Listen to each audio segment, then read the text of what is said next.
Opposition MPs welcome Don Polye as new opposition leader. Calls for the government to do more for people with disabilities.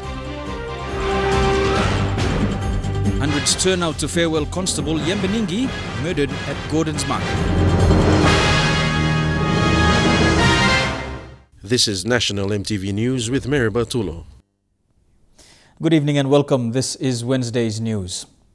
4 members of the opposition called a news conference today to give their support to Constable MP Don Polye as the new opposition leader. The members, including Deputy Opposition Leader Sam Basil, said it is in the best interests of the opposition for the former treasurer to lead. Mr. Polye, who was dumped by the O'Neill government, moved to the opposition with 4 other members of the party. Former leader Belden Nama was not at the conference today. Mr. Polye's appointment comes 2 weeks after his party, Triumph Heritage Empowerment of the party, crossed the floor to the opposition. In a show of solidarity, Eastern Islands Governor Julie Soso, Kikori MP Mark Mapakai and Deputy Opposition Leader Sam Basil joined Mr. Polye to address rumors surrounding his appointment. Deputy Opposition Leader Sam Basil said it is in the best interest of the opposition for Mr. Polye to be mandated the leader. The number commands the power play in politics, and we have to respect the office of the Speaker when he makes such decisions. So I do not want to see the issue of the opposition leadership being dragged into the media for long. I want myself and Marat, member for Rabaul, and also Belden Nama, I want us to work together to make sure that exciting times are coming up in politics, and we must keep the O'Neill government on their toes. In acceptance, Mr. Polye said the opposition plays a vital role in keeping the ruling government liable and responsible for good governance. He says he will continue the good work by Mr. Nama. Recently, when we have made these changes, that also is in his interest as well as interest of the whole opposition, but most importantly, in the interest of Papua New Guinea at large. Meanwhile, a spokesperson from Mr. Nama's office says the reshuffle is because of the number game and acknowledged that Mr. Polye is now the opposition leader and the administration of the opposition is an in-house issue between Mr. Nama and Mr. Polye. Jack Lapava Jr., National EMTV News. Today is International Disability Day. Away from politics and celebrating the day was Deputy Opposition Leader Sam Basil. While issues surrounding the opposition leadership are still being debated, the Bulolo MP and Pangu Party leader called on the government to incorporate the needs of people living with disabilities. The theme for this year, Sustainable Development and Promise to Technology. Vasiata Nama reports. Bulolo MP Sam Basil today urged other legislators to introduce or amend laws where such people can equally participate with abled citizens. Laws that can address the public transport service, building designs, education and institutions that will cater for their needs. Pangu Party, MIPLA committed or invoked in Section 102, and we talk of appointed members of Parliament, and we talk of National Parliament, you can use him 2/3 strong line of vote, lo makim man mary, the Constable Parliament, lo makim special interest groups. Brown Kapi is a person with special needs who is the chairman of PNG Rehabilitation Center and Kapi Foundation. His dream is for PNG to have a just, fair and barrier-free inclusive society for people like him. He wants to live in a society where people like him are empowered with opportunities and choices and are valid members of the community. Ever since independence, we have been left out in almost everything. The public transportation system, the road infrastructure system, and even the employment and education system don't include us. Each day, we drift further from the mainstream and tagged in society as objects of charity. According to World Health Organization, PNG has almost 900,000 plus people living with special needs. From these, only 2% receive some form of treatments and services. Many of them could not attend and celebrate their special day today because they could not easily get on the vehicle. This is Mahiro Arivu from Gulf Province. He became paralyzed in 2007 after a car incident. He now cannot do what he has been able to do before. Misa morning misa apimem sana pimem sina misa sidani lo chea na lo living blompla misa market na lokati mi play. The day ended with an entertainment dance from the Manus group. Vasinata Yama, National EMTV News. The inclusion of people with special needs to participate meaningfully in decision-making and development activities is now a target. Papua New Guinea's developing agencies through JICA will support People with Special Needs Foundation with training to allow better understanding on the policy. The training in Japan next year will enable organizations to effectively implement this policy in the country. Since its inception in 1974, it has assisted humanitarian aid projects throughout the world. This strengthens ties with development agencies and the Japanese government. And people living with disability is a priority area to work closely with. Actually, so this has been an issue since our beginning, since our first business day of this country. It's always has been our priority area. We have never forgotten about this agenda because everybody has the right to live in equal circumstances, and also the people like me who are able, who do not have any problem. Sugiyama said this agency initiated this agenda to enable people living with disability to access services and cope with international standards. He also said after training, people living with disability will be motivated to provide action plan in areas of education, health, environment and sports. We may be affected in one part of our body, we still have our abilities. We are all able people. It's just that one per half hand or lego, I bagrab so this is a happy bagrab not work, but in every way we are still able people. So you can see an example here. Ms. Pakop is very vocal in advocating for the betterment of people with special needs. She has been advocating for almost 30 years. Eric Arupma, National EMTV News. As the rural population increases in Western Highlands Province, its health authority is looking to promote healthy living. It comes as people in rural parts of the province continue to die of curable diseases such as tuberculosis because proper sanitation practices weren't being taught. Bethany Harriman files the story from Mount Hagen. The Western Highlands Health Authority is expanding towards rural areas to ensure that people don't die of curable diseases. In the next several days, health promotions will be held in schools located in rural areas. The health promotions are specifically aimed at improving living standards. While the promotion is set to help those outside of Mount Hagen City, the General Hospital continues to serve the growing population. Outpatients are filled with people waiting to be treated. The children's ward see over 50 children per day for immunization and other illnesses. The amount of patients coming to the hospital is putting a strain on facilities. The Provincial Health Authority works in line with the government's health plan.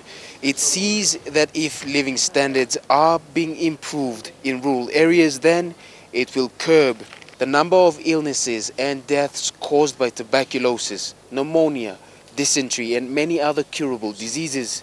The rural schools health promotion continues after the Western Highlands provincial government created its own health authority about 3 years ago.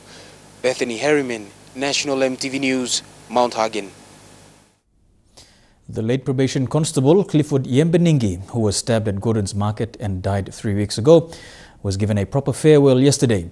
In a moving funeral service, family, friends and members of the Royal Papua New Guinea Constabulary gathered to pay their last respects to the late officer. He was flown today to Wewak to be laid to rest in his home village in Yanguru. Yesterday afternoon, the body of the late police officer Clifford Yambeningi was brought into the Gordon's Police Barracks Chapel for his final blessing. Born on the 7th of August in 1988 in a small health center in Yanguru, East Sepik Province, he was stabbed at Gordon's Market last month and died later at the Port Moresby General Hospital. He was only 26 years old. Officer Yambeningi always wanted to be a police officer. His relatives described him in his eulogy as a person who never gave up in achieving his goals.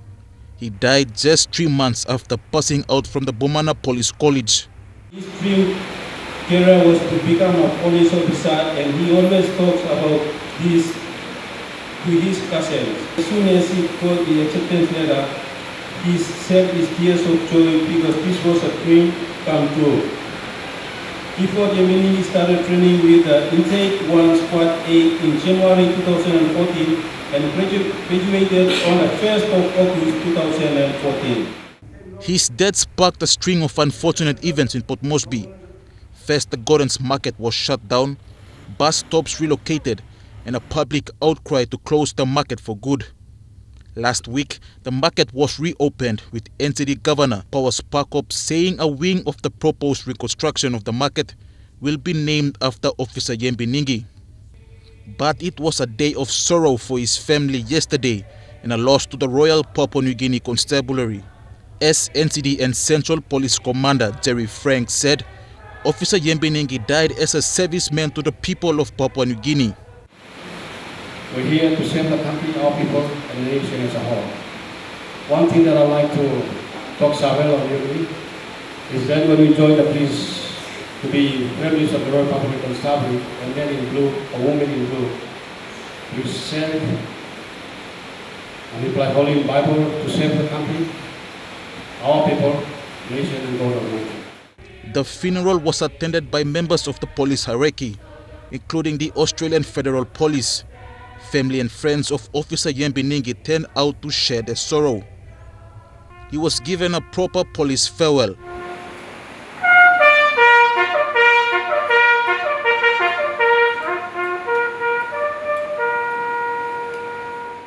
The sound off at the end of the service, paying respect to what he did as a police officer in a short period of time.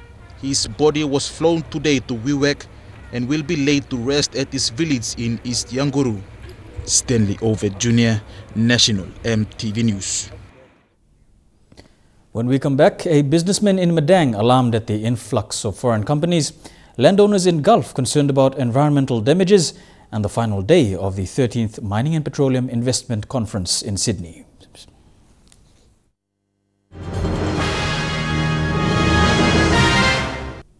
Welcome back to the news.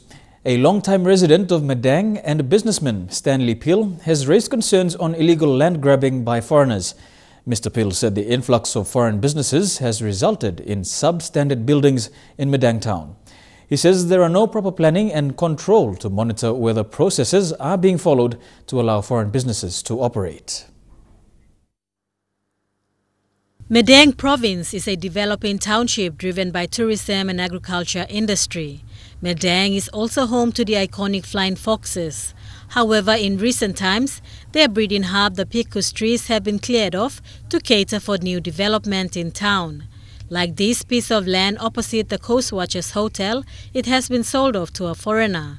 Businessman Stanley Peel described the situation as an invasion by foreigners, and if not addressed, the people of Madang will lose not only the flying foxes, but their land and jobs reserved for Papua New Guineans. And I am very concerned because our people will be missing out, Papua New Guineans will be missing out on small businesses that we can do in Madang and of course in Papua New Guinea. Mr. Peel said some of the buildings and structures need to be thoroughly inspected by the building board. He says the lack of it has resulted in the construction of substandard retail shops in town. He has called on authorities to address the issue immediately. There are foreigners coming in here, getting into retail businesses or trade stores that Papua New Guineans can easily do. I'd like to appeal to our authorities and the leaders to look at this one and fix this thing when it is starting. The Provincial Lands Board and the office have issued stop notices to certain contractors in town, like this one at Newtown. However, work is still progressing on. They too are calling on their members of parliament from Medang not to compromise and investigate the matter immediately. Bridget Komateb, National EMTV News. Purari Incorporated landowner company, Purari Development Trust, has raised environmental concerns on the impact of mining activities in the Purari River Basin. Mining in the Elk Antelope, Purari Hydro Development and the Crater mines are potentially harmful to marine plants and animals. These environmental consequences were highlighted in an interview with EMTV. Purari Development Trust was established 3 years ago to represent the people in the Baimuru district. For the last 2 years, it has been the voice of the people. Since the government's approval for mining activities to proceed in the tenement areas, this entity has been vibrant in addressing issues of environment concern. Some of these issues include addressing sediment saturation in river systems, forest degradation, and river pollution from the mine tailings. Prone a huge industry in the area will be greatly affected. The government has been warned to consider the welfare of the people who have depended on this industry.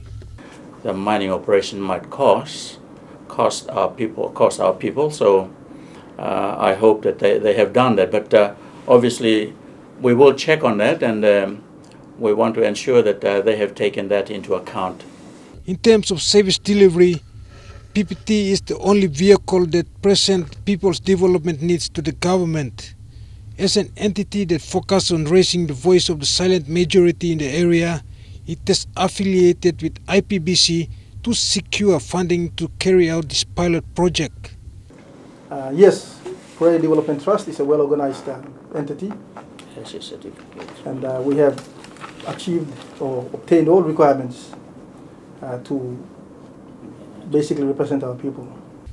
The government also does not have the capacity to provide tangible services in the area. Lack of communication. We are kept in touch. So coming out here is give us a chance to speak to government and speak to put notice to the developers. The director of Koripi ALG says people have been living in misery for a long time, and this entity will act as a mouthpiece to save them. Eric Arupma, National EMTV News.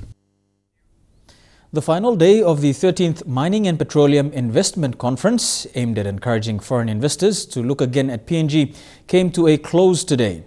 Confidence has been restored to foreign investors, and the hosts, the PNG Chamber of Mines and Petroleum, are happy with the outcome of the meet.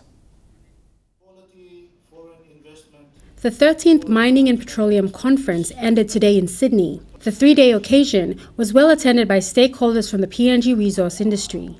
Much was discussed and much was announced. However, the key message of maintaining investor confidence and confidence in the industry, despite a dip in global commodity prices, was well received. Executive Director of the Chamber of Mines and Petroleum, speaking to EMTV, said he was satisfied with the outcome and that the conference achieved its overall aim of expanding horizons. We thought numbers would be down from 212 because there's stress in the mining industry, as we all know, because commodities have dropped significantly. But we've got similar numbers to 2012, which is very, very positive. People realise there's stress and there's difficulties, and now the oil price is going down, and we don't know where that's headed. But there's still a very strong positive outlook there. The Prime Minister gave an excellent leading address, and also with a positive message, but also a few messages for our industry. But yeah, there's a lot of strong feeling, positive feeling, of course, about the LNG, future LNG developments, and we all see that as the big flag for the future. The conference also featured a large trade exhibition, which saw a vast and diverse number of companies exclusively showcase their products and services to the attendees. Leanne Jarari, National EMTV News, Sydney. Despite commodity prices declining, investors have been encouraged to keep their confidence in PNG resource industries. The Papua New Guinean resource industry is a rich and diverse industry and the single largest contributor to the PNG economy. Recently, however, the 12-nation Organization of the Petroleum Exporting Countries, or OPEC, sent oil prices plunging by saying it would keep daily supply output at 30 million barrels a day, despite a global surplus. This has been a cause for concern in the global community. However, PNG has been reassured that the drop in commodity prices will not heavily affect our to generate the people and government's revenue. The ABG will develop the industry to ensure it meets best standards of health, safety and environmental protection, behavior standards for miners, landowners, gold buyers and processors. Fabian Hakelitz, National EMTV News. And now a look at the finance news. The Kina closed 10 points lower at 0.3900 US dollars in the interbank market. At Bank South Pacific, your Kina was buying 0.3825 US dollars, 0.4487 Australian dollars, 0.3055 euro and 45.10 Japanese yen. Looking at commodity prices at New York close, gold, cocoa and crude oil, palm oil closed lower, while coffee and copper closed higher. Palm oil closed unchanged, while crude oil and copper closed lower. And on the stock markets, the Dow Jones closed at 103 points higher, the ASX closed at 107 points higher, and the All Ordinaries closed at 104 points higher. You're watching National EMTV News. Among stories after the break, frustrated bank customers in Lae call for better services.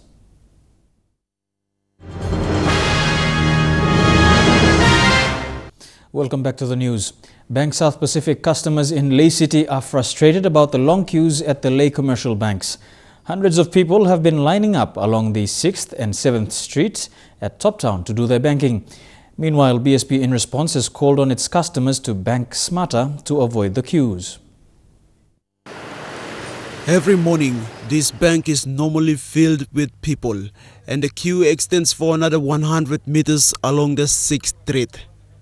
Customers have expressed frustrations about the slow services over the counter and the limited cash available at ATMs. 7 o'clock, 6 o'clock, line, mi bla ora time mi bla sim time istre dor wo make him browse mi bla na tu pla ben kem by silo sampla gola mi pla sampla sana pla make every day mi bla sana line which is no good but service for BSP now am go slow mi bla like mo se BSP mas managers na usa to man ko passe o mas fast track him na opening mi bla bank so that ba make mi silo bla all clients bolo come inside na sim good ba service lo.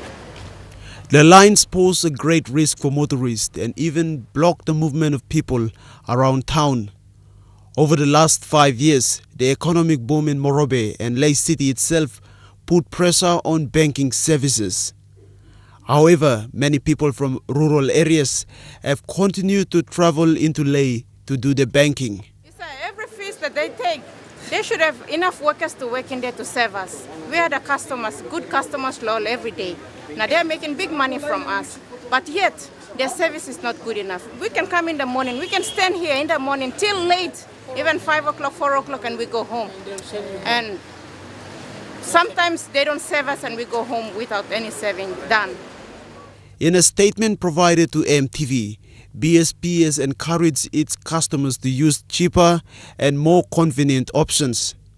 They have also confirmed that most of the people that walk the queues are making third-party deposits and are not BSP customers. Customers have been urged to use mobile and internet banking, especially with third-party funds transfer. BSP is expecting this increased activity to continue until the end of this week, by which most of the visitors for the PNG Games will return to their own districts. Apart from the mobile banking, internet banking and ATMs, BSP has over the recent months established agents throughout Lae City. These agents can accept deposits, pay withdrawals, and it provides an opportunity for customers to complete simple transactions at a closer location. Sylvester Gawi, National EMTV News, Lae. Lack of basic needs for traditional landowners in towns and cities have left many to suffer on their own land. This concern was raised by traditional settlers of Igoni Dabunari community located on the outskirts of Gerhu Stage 6 in Port Moresby Northwest Electorate. The landowners want elected MPs to hear their plea for clean water and other basic government services.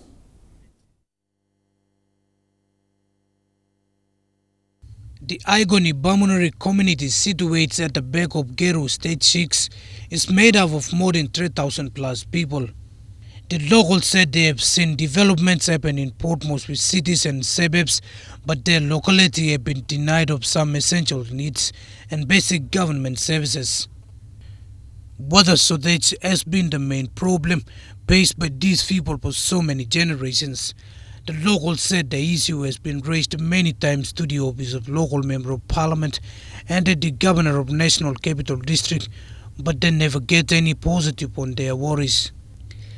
Mipla staff lo giran blo mipla kind of sem mipla spectators lo on giran blo mipla while development emika kitchen palace mipla staff po sem one pala good pala something ino kam lo mipla na mipla safa lo on giran blo mipla lo side blo wara too.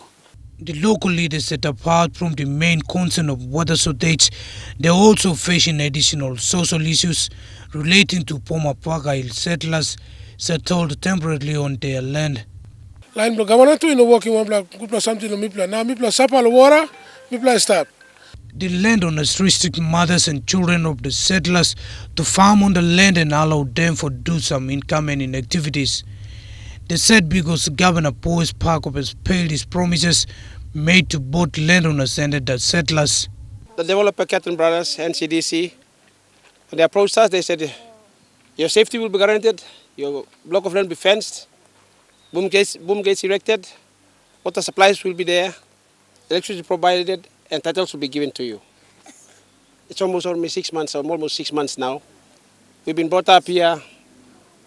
We haven't seen the government services now as they have promised to us. The people are calling on to the National Capital District Commission and the governor consent to look at their problems associated with the resettlers from the Pakail. Jacob Nehru, National EMTV News. Cocoa growers in coastal areas of Morobe province will now be able to transport cocoa bags to Leh with the introduction of a freight subsidy scheme. The scheme was launched today with an agreement between a barge company, the Morobe provincial government and the Cocoa Board of Papua New Guinea. This shipping vessel, MV Goodwill, will be used to transport cocoa bags from Finsafen, CRC and Kabum into Leh City. It will also be used to service other provinces like Madang and the Sipik in bringing cocoa and other cash crops to their markets.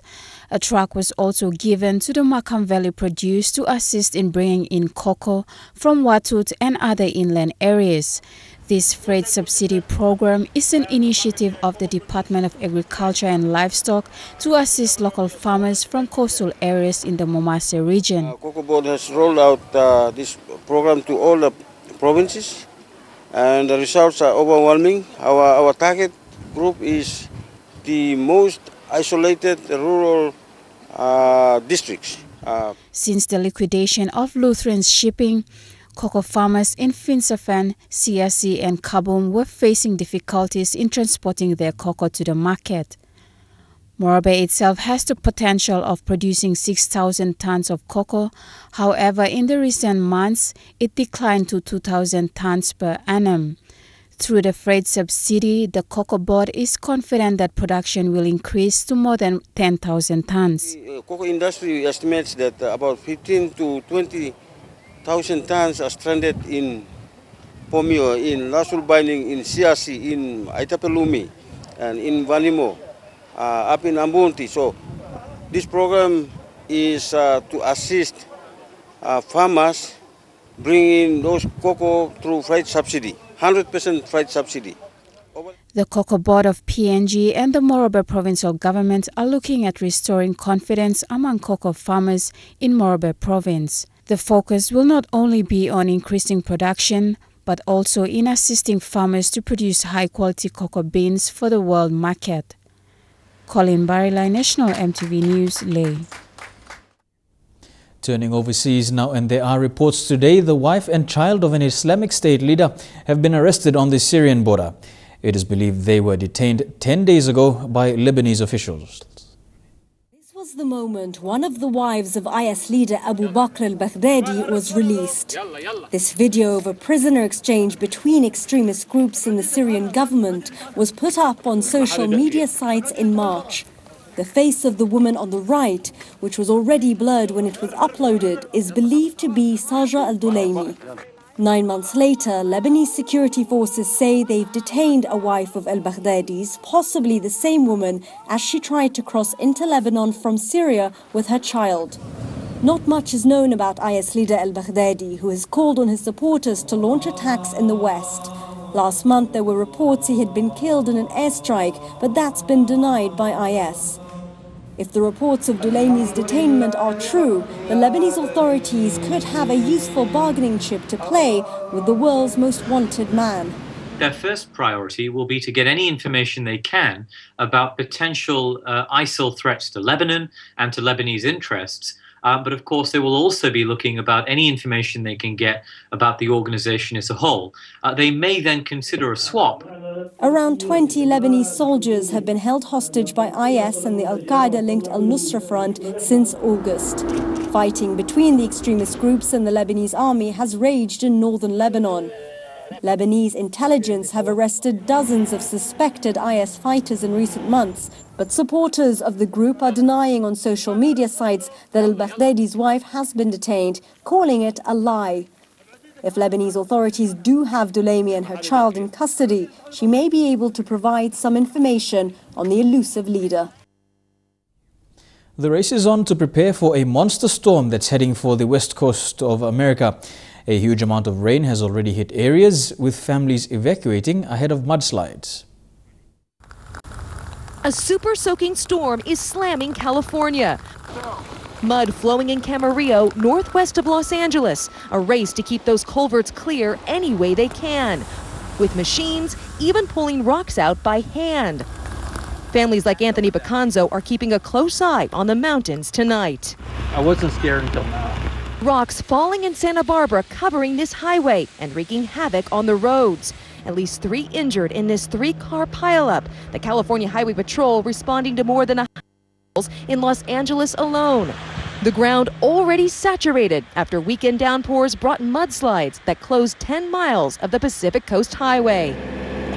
In Glendora, workers moving massive concrete rails to protect these homes sitting below a mountainside that could give way at any moment. When they say mandatory, we are out of here. This neighborhood devastated by wildfires earlier this year, and that compounds the danger. It takes just a half an inch of rain in an hour to cause flash flooding in areas scorched by fire. Sports is next. Women's rugby and rural rugby. That's all coming up in Trukai Sports.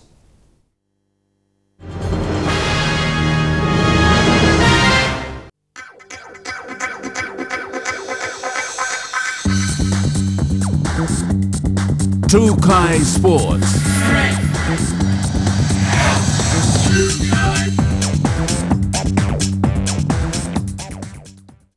Welcome to Trukai Sports. With the PNG Palai's current form, coming off 2 wins at the Gold Coast National and Coral Coast Sevens, a demand for a wider player base is slowly becoming a concern.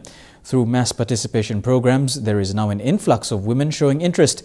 There are, however, signs of promise, as the PNG Rugby Football Union have now implemented a number of player pathways under 16 and under 19 inter-school competitions. With their current form over the last 6 months having stepped up at the Oceania Sevens in Noosa, coming out cup winners at the Gold Coast National Sevens and most recently the Coral Coast Sevens, the PNG Palais have created a new chapter of women's rugby in Papua New Guinea. Now in the search for a wider player base, development manager Salosi Druma says they will be looking for some fresh talent this weekend. It's just an avenue where we want to see more girls. It's coming towards the end of the year. We've had a lot of international tournament this year, but we're still looking for players who are interested, and if they match the requirement that we put forward, then hopefully we can find some more new talents this weekend. With the current direction women's rugby is headed, the lack of a wide player base imposes as a threat to the current status of women's rugby. Several big events next year. Pacific Games, one of them, and also the Olympic qualifier, which is in October. and that's a big one for us. We want to be able to prepare well and hopefully find new talents and prepare for the whole year to play well in that Rio qualifier. Now, there has been an influx of young players scouted from both development programs Get Into Rugby and Pacific and Union. However, it will take some time to develop and mold them into becoming some of Papua New Guinea's best. Lorraine Genya, National EMTV Sports. The Aroma Coast in Central Province wants to set new standards in rural rugby league. So far, the Keleone Rugby Football League has grown from strength to strength, with active mass participation from 12 villages along the Aroma Coast. As the rugby league season pauses for Christmas holidays, the Keleone RFL would not rest to reassure its followers on what to expect next year. It is now known as a model league to other leagues affiliated under the Southern Confederation to the PNG Rugby Football League. Keleone Rugby Football League has been operating on an ad hoc basis, but this will be a thing of the past now after thorough guidance and support from PNG RFL Southern Confederation Director Gwaibo Mairi and a close working partnership with PNG RFL. The league held its annual general meeting and appointed new executives. Into the junior programs, and you can also send a team to the senior programs. And who knows, during the course of that process, you might have 2 or 3 guys realized by the selectors who are potential rugby players that can play in the national level. The Keleone Rugby Football League is ambitious to set new heights to rugby league in rural settings by facilitating and upskilling players and officials to the next level. What we try to do is we try to also set new heights to the people in the rural settings, that leagues are played properly. PNG RFL applauded the initiative put forward by the league as it sees fit in the development programs, starting off with schoolboys development program to a representative level. PNG RFL development manager Toxin Emma says the league remains the focal point of exposing talent, taking it right down to where the talent can be identified. The players will come up from those local leagues, talents will be identified, developed through the various selection process. We will come up with a cream of rugby league players. It will become a truly national sport. The Keleone Rugby Football League is set to open new field, Wagula Park, on Wednesday, and it will be the home of Keleone. The park was freely donated by the rugby league fanatics Avele and Agnes Kala. That's the reason why we established Keleone Rugby League in a village level, so that we can promote our village talents in the village who are not recognized by our national selectors or national bodies. 12 clubs are set to kick off the season next year. Tere Alex, National EMTV Sports. Meanwhile, President of Keleone Rugby Football League, Yavagi, has announced the dates of the Keleone Rugby Nines tournament. They are now inviting teams from all over Central Province to take part in the tournament, which will be held at the Wagula Park at Maupa on the Aroma Coast. The Keleone Rugby Nines tournament will begin on Boxing Day and end on January the 2nd. January 2015, and we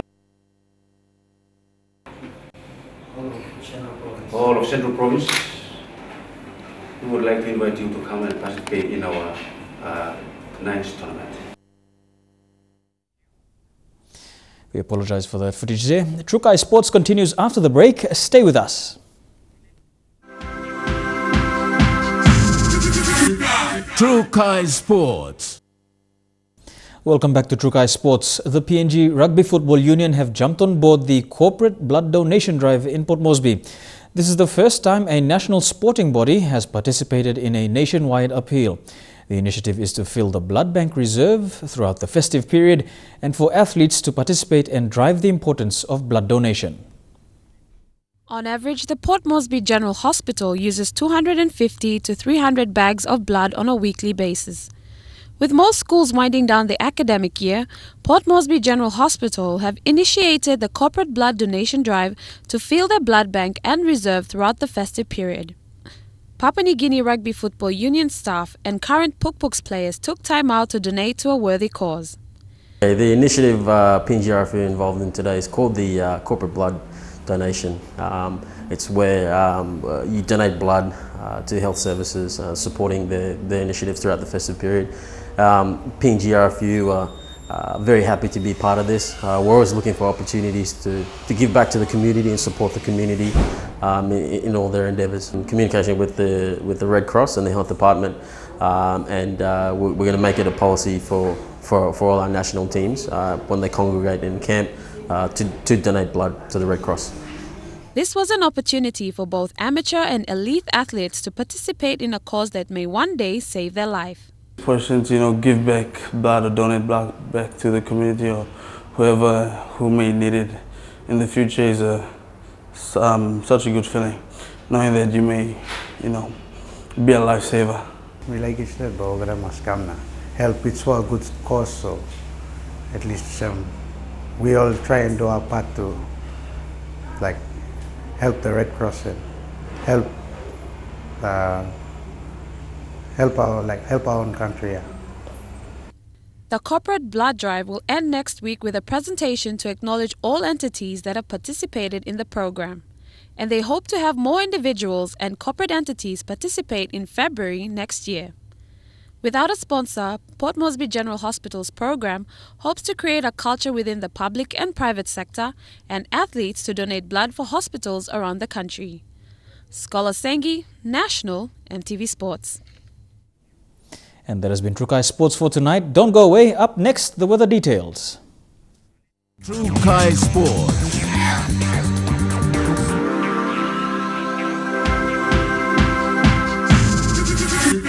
Trukai Sports.